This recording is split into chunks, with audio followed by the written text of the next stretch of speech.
welcome back to my channel and to today's video where I'm going to be talking about my favourite reads for 2024.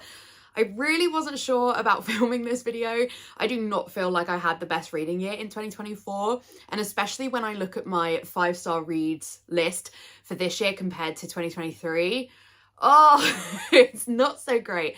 But having just upgraded one of them to a 5-star, which I've been on the fence about since I read it, I do have 10 books to talk about in this video, so I figure that's enough for you.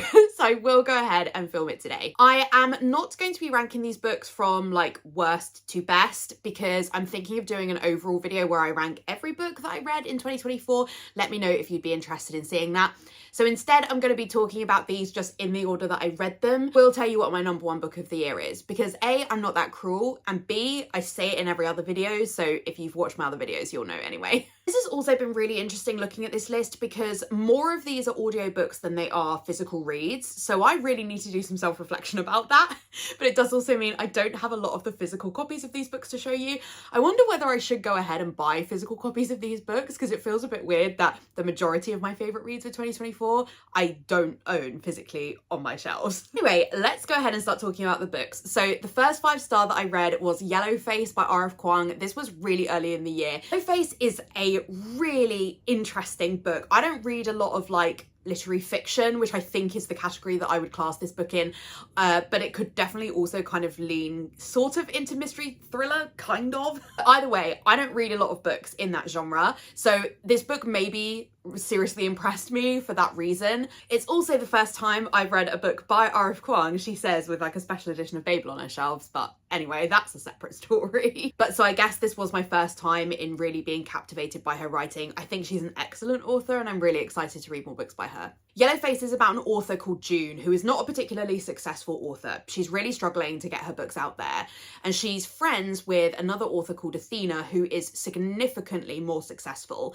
Friends is kind of a loose term for what they are because June is so jealous of Athena and really not necessarily hates, but I think that's probably how she would describe it herself. She is just so jealous of Athena, doesn't think that she deserves all of the success that she's had.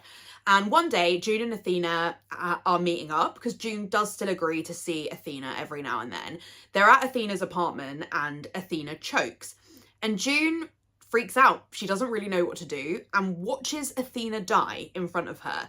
She is upset about this. Like, as much as she hates Athena, it's obviously horrible to watch anybody die in front of you. But as would probably not happen to the rest of us, June's gut instinct is to take Athena's unpublished manuscript and publish it as her own because nobody else was there when Athena died. And the book is very complex because we then deal with June dealing with the success that comes with Athena's writing. Ultimately, Athena is just a better author. So June using Athena's manuscript is having all the success that she's never had in her other writing.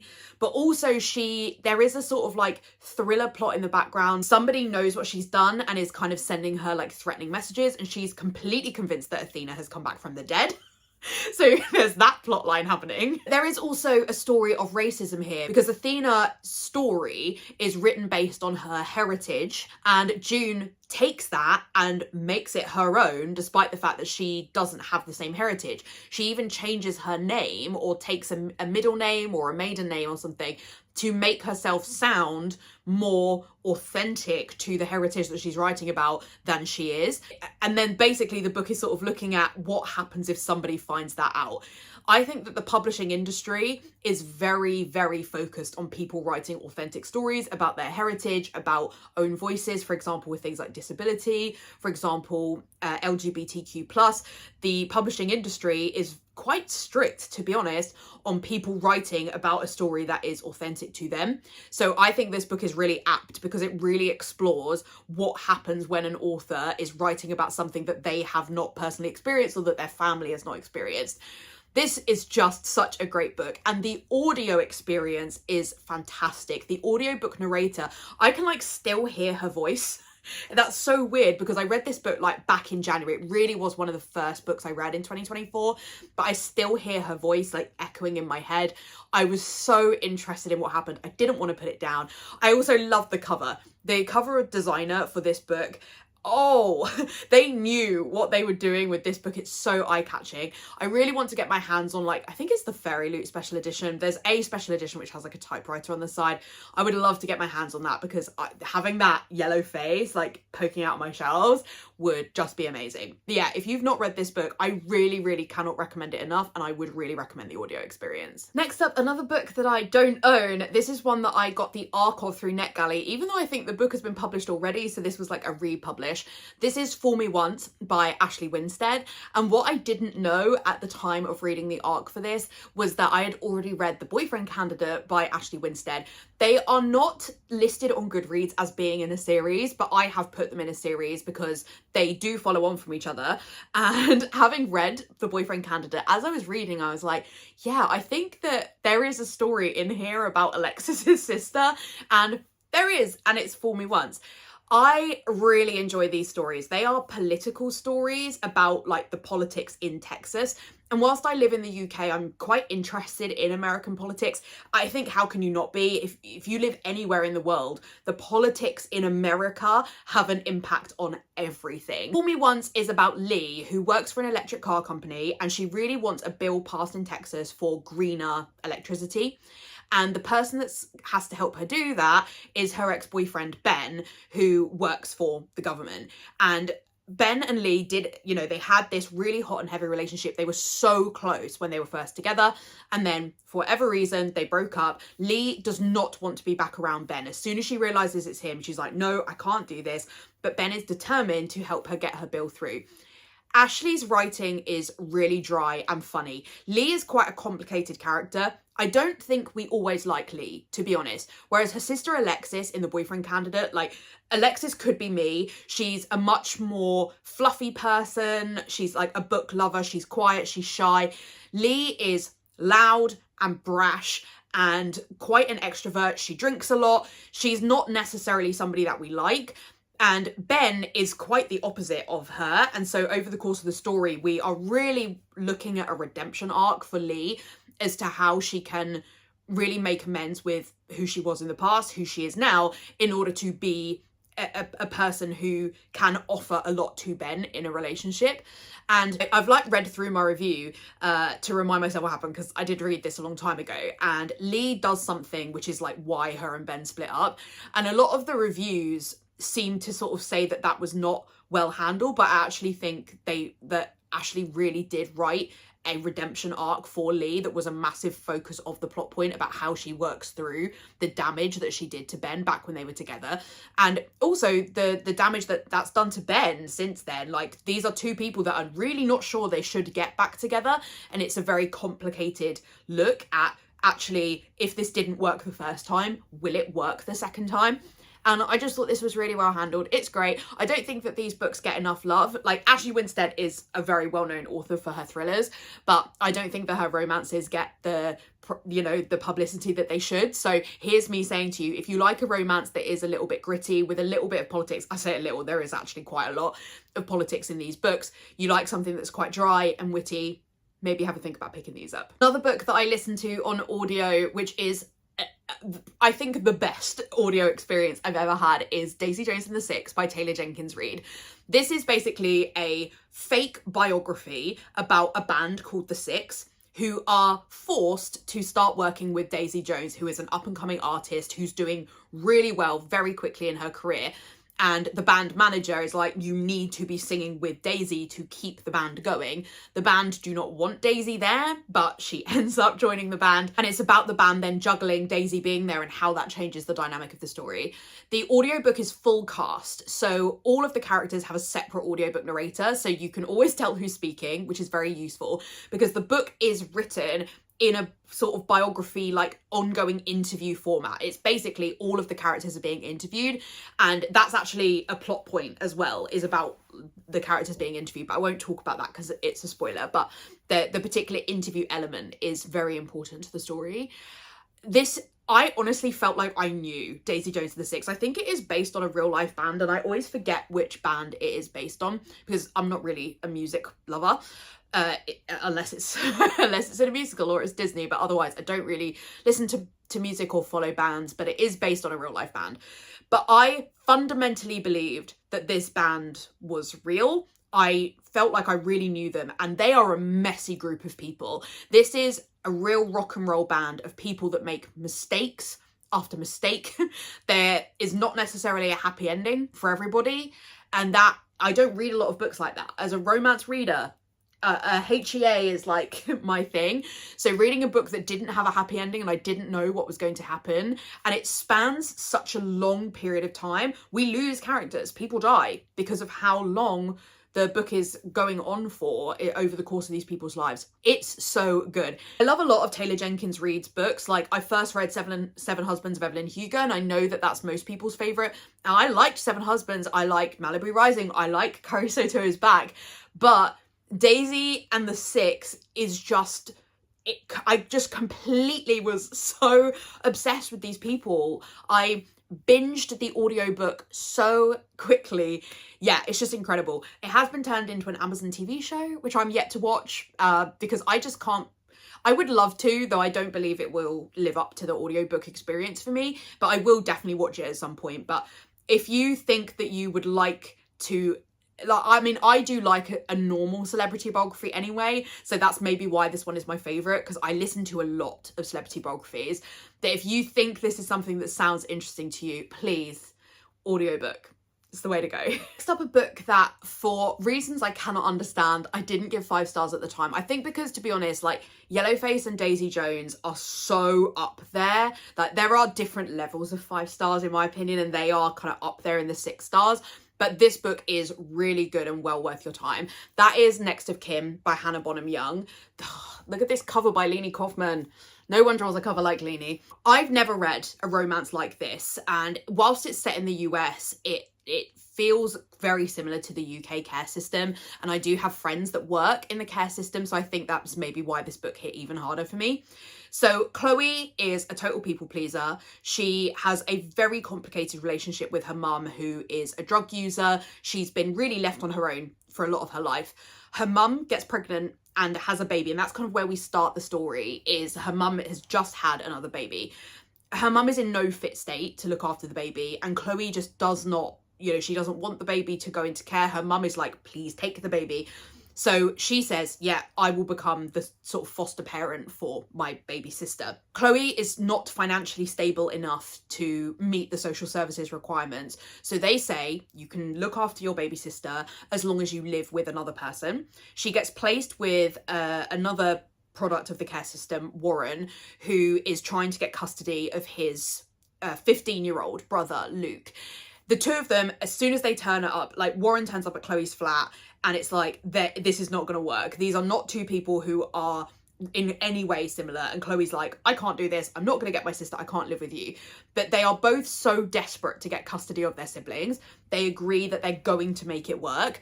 And over the course of the story, we work out that actually they do have a lot of similarities. Ultimately, these are two people that are so hurt. The system has been incredibly unkind to these two, you know, young adult kids, and you're so rooting for them to get their happy ending and get their happy ending as a whole family. The representation in this is brilliant. I think that Hannah really understands what it would be like to be a child of the care system and how challenging that would be, and the issues with trust that would come with that. There is a little bit of miscommunication trope in here, but my goodness, is it justified. I don't like the miscommunication trope for the sake of it, but these are two people that would genuinely find it hard to communicate with each other, so that makes perfect sense to me. The representation for being deaf with Warren's brother Luke is so well done. It's like a personal interest of mine, is deaf representation in books, and it's handled so well in this, which I really like. You know, yes, okay, would Chloe necessarily know as much ASL as is needed to communicate with Luke? Maybe not, but you can kind of understand why she does, and just the way that they all communicate with each other and they include Luke is beautiful. This book is fantastic. I loved it. I can't believe I ever wasn't sure that this was a 5-star, because it definitely is, and I would really encourage you to pick it up for something a little bit different than your traditional romance, a little bit harder, but Really well done. And I do have the next in the series on my shelves, so I really need to get to that in 2025. Next up, another audiobook. And this was the book where I had it originally rated as a 4-star. I put it up to a 4.5 a couple of days ago. And then this morning I was like, why don't I just accept this as a 5-star? Because it's a different sort of 5-star. I do not think this is the best written book out there, but the vibes are a 5-star. So I've decided to put it up because I felt like I actually couldn't do this video without talking about this book. I was like, oh, do I do it as an honorary mention? And then I thought, no, if it's an honorary mention, it deserves to be in the list. That is The Martian by Andy Weir. So I've seen the film of The Martian many years ago and I really enjoyed that. And I didn't really know much about the audiobook, but I thought, okay, I'll pick it up. And it's narrated by Will Wheaton. If you're a Big Bang Theory fan or a Star Trek fan, you'll know who Will Wheaton is.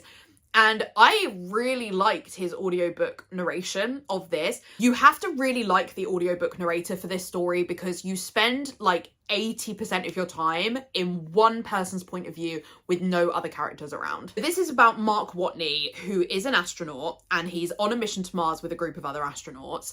So an incident happens and I'm pretty sure they assume Mark is dead. And so the captain of the mission makes the decision they have to go because it's leave Mark behind, dead or alive, or risk everybody's lives. And the captain makes the decision, we've got to go, gets everybody out of there, leaving Mark. Mark is not dead. And Mark then has to work out, oh, how am I going to survive on Mars without the provisions to be able to live on here? Now, if there was no provisions, it obviously wouldn't work, but because they were like settled on Mars, there is some food, there is some plants, there is some kind of elements of life that will keep Mark going. Mark manages to make communication back to the US to let them know he is alive. And then there is a lot of back and forward about, do we save Mark or do we not?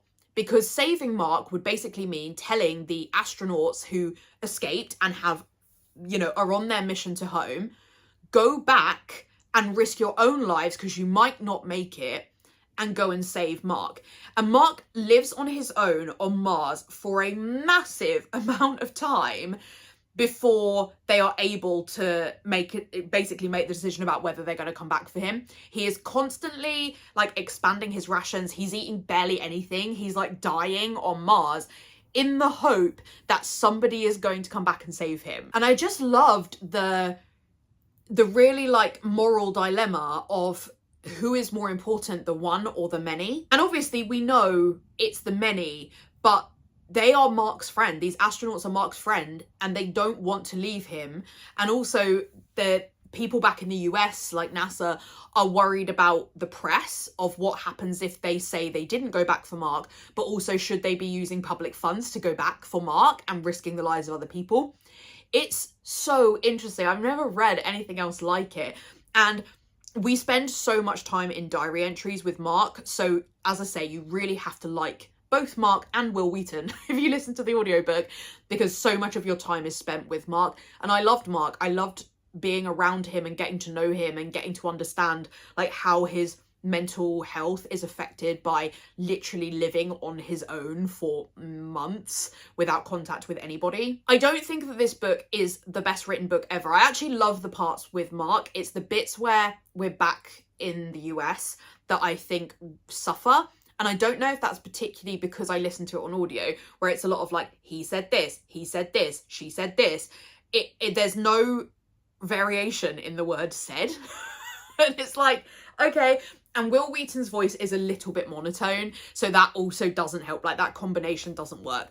And that's why I hadn't given this book 5 stars until today, because I know that this is not the best written book ever. But I think about this book all the time. And if somebody like said to me, pick a book to reread, The Martian would be really high up there. I would love to watch the film again. So I just think this feeling is a 5-star feeling. Whether this book is necessarily the best written book or not, I really enjoyed it. I really loved the experience, and I would love to read some more Andy Weir in 2025. Another book that I listened to on audio, and I don't own the physical copy of this, but my brother does, I think, and it's probably at my parents' house. Maybe I can steal it. This is a reread for me, and this is Shades of Grey by Jasper Fforde. I love talking about this book because it's quite an old book, so a lot of people don't know about it, but the sequel just came out in 2024, so it's having a little bit of a resurgence, which is nice to see. It's also obviously got a very complicated title because it's not 50 Shades of Grey, which is what everyone says to me when I say Shades of Grey. I'm like, no, not 50 Shades of Grey, Shades of Grey. I think that this is the most unique book I've ever read, and as I say, it is a reread. I've read it a couple of times before, and then I wanted to listen to the audio before the sequel came out. The sequel is like my favourite title of a book ever, which is Red Side Story, which is linked to West Side Story. The sequel is not as good, unfortunately, but anyway, let's talk about Shades of Grey first. So Shades of Grey is a dystopian future where there are different colour hierarchies, and the character that we follow, Eddie Russet, is a red. He is about 18 and he's hoping to increase his status in society by marrying a purple, because that will increase their like colour hex code so that he can kind of move higher up the colour hierarchy. This is basically what everyone is trying to do. Like, all of the parents are constantly thinking about how they're going to marry off their children, and you know, kind of in that like old school, like with dowries and stuff, it's all about like, okay, how many credits do you have? What is your like perception of colour, and how red is your red, etc. And obviously the other colours as well. And different colours have different status in society. So purples are like very much like the really, you know, the posh people, the ones who they're really about town, whereas like the yellows are the policemen, the greys are the maids and the caretakers and kind of lower level jobs. So we think that our story is going to be about Eddie just marrying this purple and he'll have a happy life, but he meets Jane, who's a grey, and immediately is completely obsessed with her upturned nose, is desperate to know her and find out more about her. So a lot of the story is about him working out, oh, if I want to be with Jane, what does this mean? If I'm not going to become a purple and I'm in love with a grey, what's that going to do to my status in society?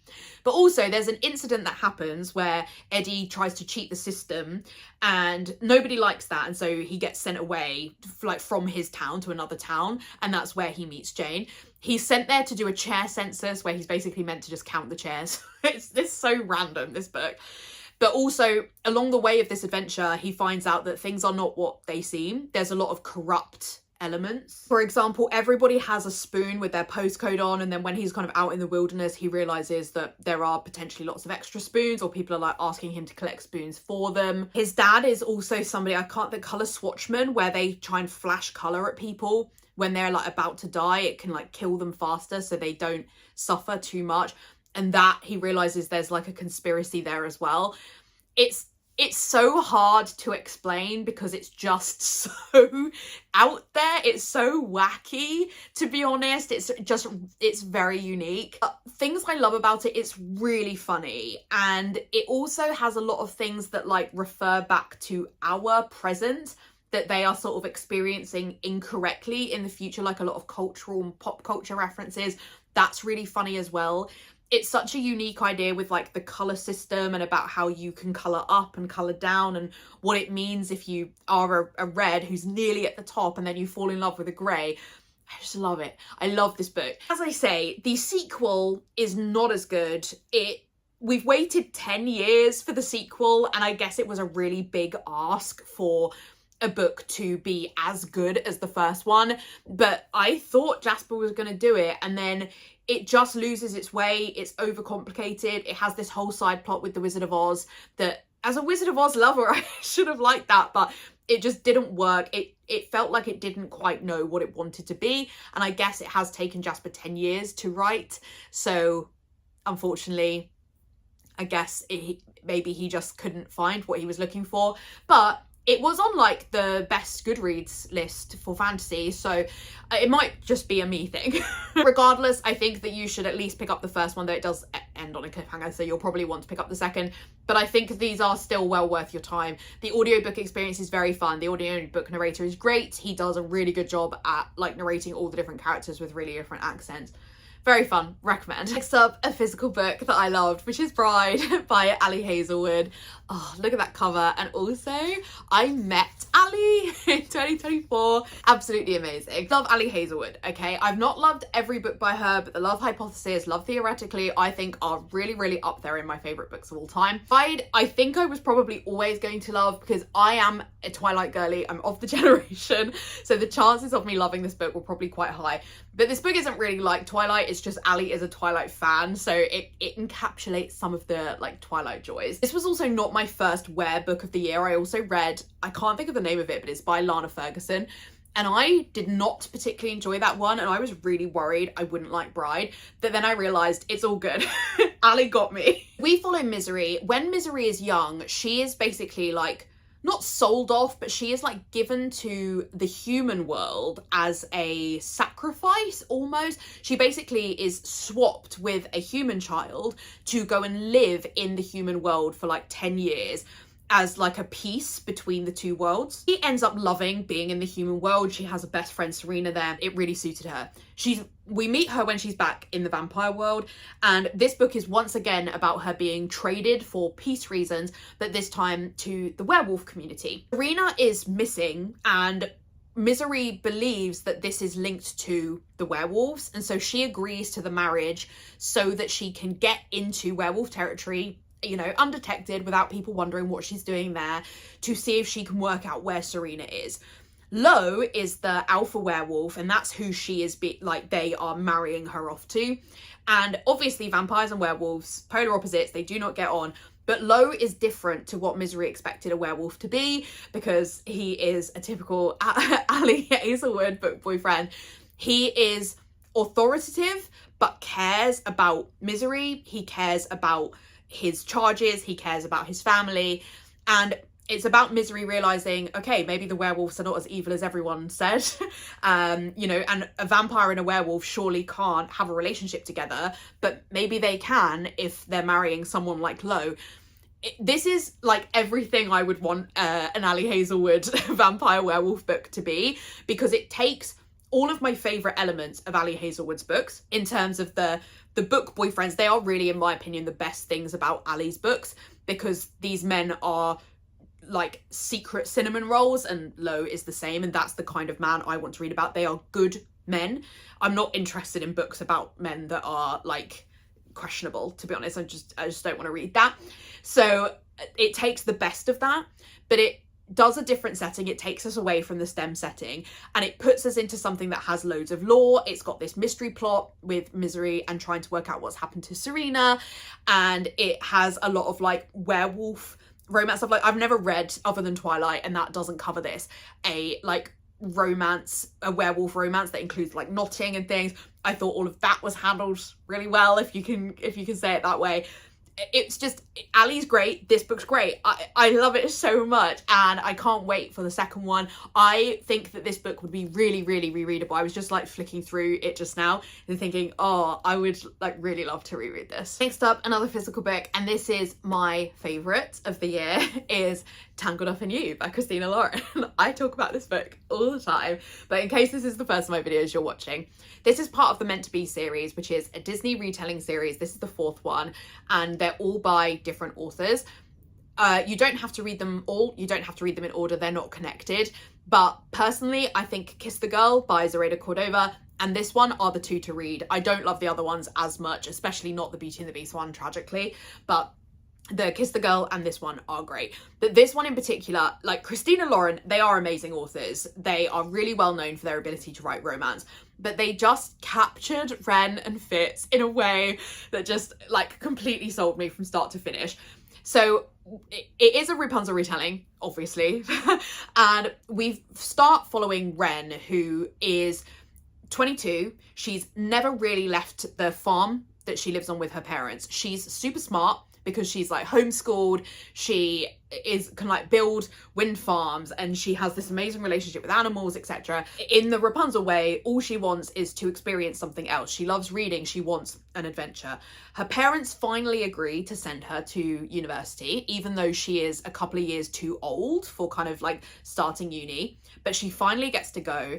And on the first day, she is assigned to this guy called Fitz, who is like charged with meeting all of the new people. Ren is sunshine personified, and Fitz is totally grumpy and is like, who are you? You know nothing about the world. You have no like stranger danger. Like you know, he just thinks like, oh my gosh, I cannot look after this like immature child, basically. They do not get off on the right foot. Ren is determined that, you know, he will like learn to love her, but she understands he's not particularly interested, and you know, it looks like they won't cross paths again. But they are in the same class, and so they do cross paths again pretty regularly, and she gets a sort of sense that there's a bit more to Fitz than meets the eye. You know, she's kind of questioning like, why are you the one that's been like assigned to look after all the new people? There's something about him that, you know, she wants to scratch under the surface to find out. In their science class, they then have to do like a swab of their DNA, and she happens to find out the result of this, and it is not what she expected, and it looks like maybe her parents are not actually her parents. She then wants to go to like basically, you know, find out who her parents are. But bearing in mind, she has no ability in the real world. She doesn't have a phone. She's supposed to go home to her parents every weekend. She's like, how am I going to do this? And the only person she can think to ask is Fitz. It's not that Ren is not liked, but there are loads of like articles that they write in like the campus newsletter about her, about this like extreme sunshine personality and all this kind of stuff. She doesn't really have friends. Fitz is the only person that she thinks she can trust, and she convinces Fitz to take her on a road trip to go and find out what is happening with her family life. Fitz agrees because I think, you know, he does have a soft spot for Ren, and I think she manages to hold something against him. I think she catches him trying to change his grade, and so she's like, I have something on you, you need to help me now. So he has to agree to take her, and they go over spring break. She is basically running away because she's meant to go home to see her parents, and she just goes without telling them. And it's then the sort of road trip of her and Fitz, you know, accompanying each other. Both Ren and Fitz have such an interesting backstory. Like, there is obviously that kind of mystery plot of like what's going on with Ren's parents, but Fitz has such a complicated home life, and Ren just heals him in a way that is so beautiful. Like watching, because I'm pretty sure this is dual POV. Yeah. And so we get to sort of see Fitz going from who is this like extreme sunshine personality who knows nothing about the world to being like, I will protect her at all costs. It's so well done. It's so well done. I love the road trip elements. It's like, it's everything you would want in a road trip romance. Like Christina Lauren just, they gave us everything we want. And there's a lot of references to the Disney Tangled. Like we get an amazing scene, which is like the equivalent of the Snuggly Duckling scene. Oh, I love this book so much. I want to reread it right now. It's so great. So yeah, as I say, I don't think all books in this series are made equal, though I gave Kiss the Girl 5 stars. I really enjoyed that one as well. But Tangled Up In You is just, in my opinion, like next level of incredible books, and it just made me so happy to read. I was like squealing and crying, and it was everything that I would want in a Disney retelling. Next up, another Christina Lauren. This is a novella, which is the exception to the rule, which is part of the like Valentine's set where there were 6 novellas that were released. The Christina Lauren is the first one. You don't have to read these in order, but I think they are kind of interlinked. I don't think the Christmas ones were, where it starts with the Ali Hazelwood one, the Christmas ones. I've read all of them because on my mission to complete my 100 books of the year, I read all of the novellas. And so because I've read all of them literally back to back, I feel like I am quite the authority on these novellas and which ones are worth your time. The ones that I think are most worth it are the Christina Lauren one, the Ali Hazelwood one, and the Ashley Poston one. The others are just, in my opinion, not up to the level of these ones. But the exception to the rule is the one that I gave 5 stars. And I opened my review for this on Goodreads with, I really thought I would never find a 5-star read again, because between reading Tangled Up In You and this, we're talking 5 or 6 months. Like I really had a very difficult block of reading time. I was very sick, blah, blah, blah, blah. So as I say, I've not had my best reading year, but when I read this, I was in the bath and I was just like, I was full on squealing, and that was how Tangled Up In You made me feel. And so I was just so excited to find another 5-star read finally. So with these novellas, they are all like different lengths. Some of them are like 40 pages, some of them are like 80 to 100 pages. This one is on the longer side, and so I think it does benefit from we do spend more time with the characters. But also, again, I do feel I'm an authority on these novellas now. I am personally not particularly interested in an insta-love trope. I just don't massively believe in the ability to fall in love with a person the exact second you meet them.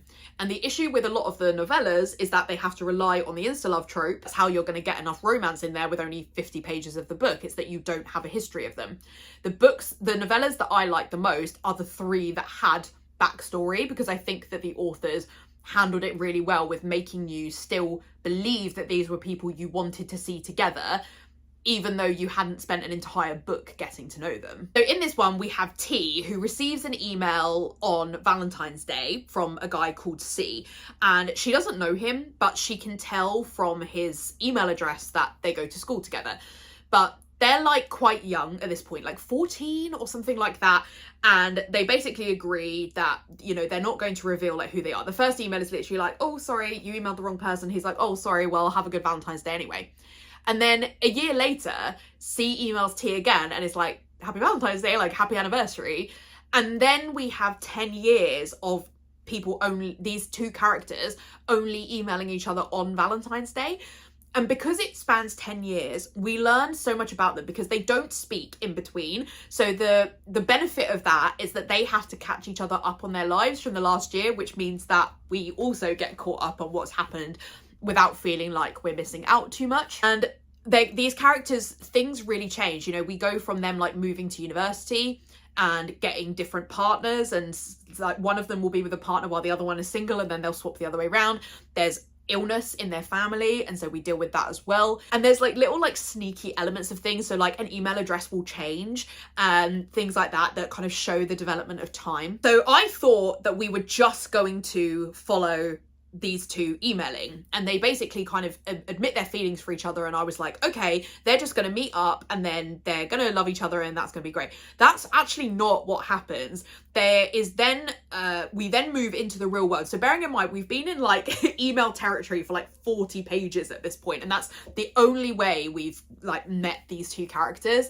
And then we get into the real world and we spend a Valentine's Day with Tara, and something happens on Valentine's Day. All she wants to do is email C about it. They don't know each other's names at this point. All she wants to do is email C about it, and then the story progresses from there. And I want to talk about it, but I don't want to talk about it because I don't want to like reveal anything, because it is only a novella. So, you know, if I tell you that, I have told you everything. But it's a plot twist that I honestly, at the beginning of the novella, did not see was going to happen. As I say, I thought we were going to spend the entire of this novella in email, and we didn't. And that really, really surprised me. And then when you get into the plot twist, things do kind of play out. At that point, you're like, oh, like all these things kind of come together. At least they did for me. Probably somebody smarter than me could like work it out, but I didn't, and that was like part of the joy of it. And I was like, oh, all these things are coming together, and oh, it's just so good. Christina Lauren are just so great. Like, I would honestly read anything by Christina Lauren. I personally didn't like The Unhoneymooners, but other than that, I've loved every book I've read by them, and they get the squeal factor. And I do think they do really well with like unique settings and things that are a little bit different. And yeah, so I do think the novellas are worth your time, especially if you're looking for quick reads to get you to your reading goal. I can recommend, because like read all of them, but there are some of them that are, you know, they're not all made equal, and this one, top of the pack in my opinion. And my final 5-star of the year, which happened on Christmas Day, how magical, is The Undertaking of Hart and Mercy by Megan Bannon. This book took me an embarrassing amount of time to read because I started reading it on the flight home from our honeymoon in September, read 50% of it in that like day home because we were traveling all day, and I was like, I love this book, I'm obsessed with it, it's definitely a 5 stars.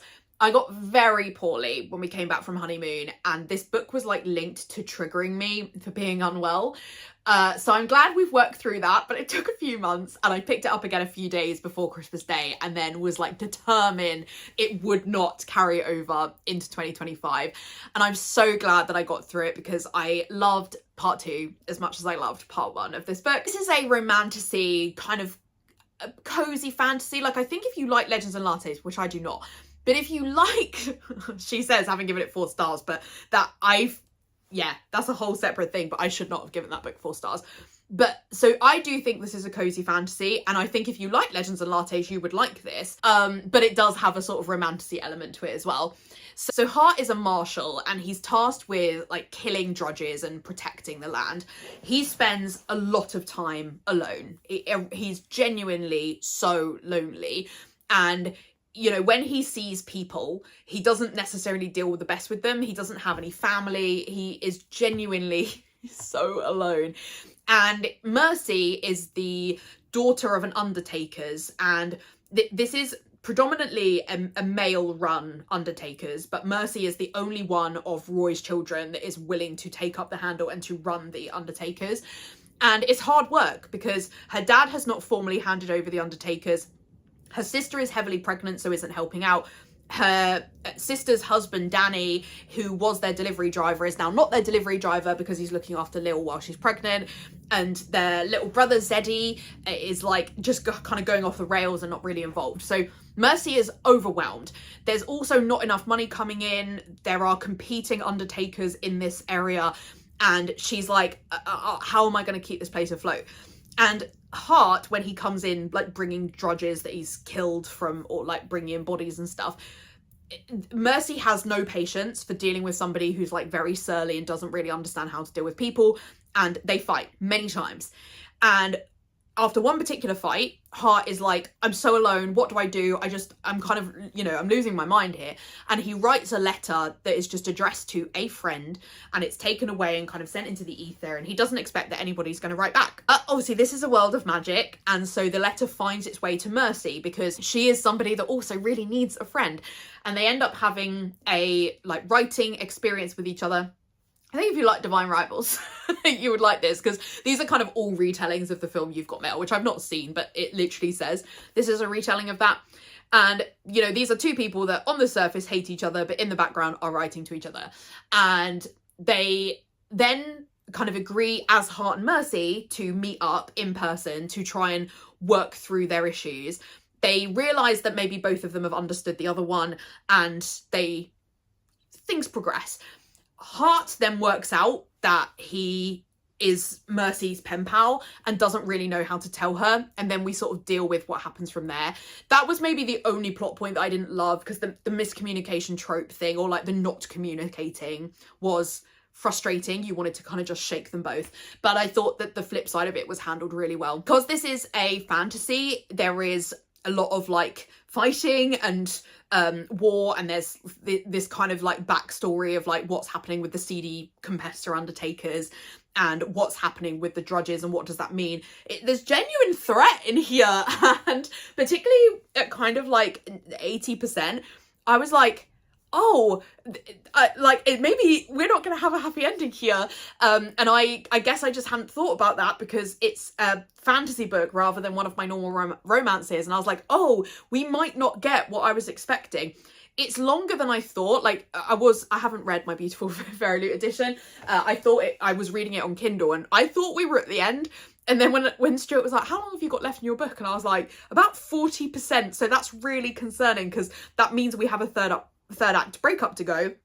But because it's a fantasy book, that's handled differently. And Megan's writing is really good. She's very funny. She writes really real characters. I felt for Hart on another level. I loved him so much. Mercy is wonderful to spend time with, as are all of her family. The fantasy world is quite complex, and Becca in the books describes it really well, where she's like, Megan just expects you to follow. She does not explain things. And there were like times early on where I was like, have I missed an explanation here? Like, I don't really know what's happening. Just go with it. It is actually a very useful book for teaching me that I like don't have to understand every word that has been said in a book to still really enjoy it. I just went with it. I just thought, we'll just go with vibes, and it's really fun. I'm glad I did. So yeah, this does have, the second book is already out, and then the third book I think is coming out in 2025. So I'm really interested to see how this progresses, because we do meet Twyla and Frank, who are in the second book in this story, but really very little. So we don't know a lot about them and kind of how they're going to fit into this world. So interested to see what happens there. Not sure there's any point holding up a stack for for this video, given that most of them are not physical books, but regardless, those are my 10 favorite books of 2024. I really hope that you enjoyed this video and hearing me gush, because that's what I do, about my favorite books. Do let me know if you would be interested in seeing a ranking of every book I read in 2024. It's a big video to film, so I'm trying to work out whether it's something people would want to see. So let me know if it would be. Otherwise, if you enjoyed this video, I would really appreciate a like. And if you haven't already, I would love it if you would subscribe. In the description, I have a link to a load of things, including my Instagram and my Goodreads. If you want to check out any more content from me, keep on top of my book reviews as they're coming out. Goodreads is the best place. It is always my most up-to-date social media. Otherwise, I'll see you in my next video. Bye.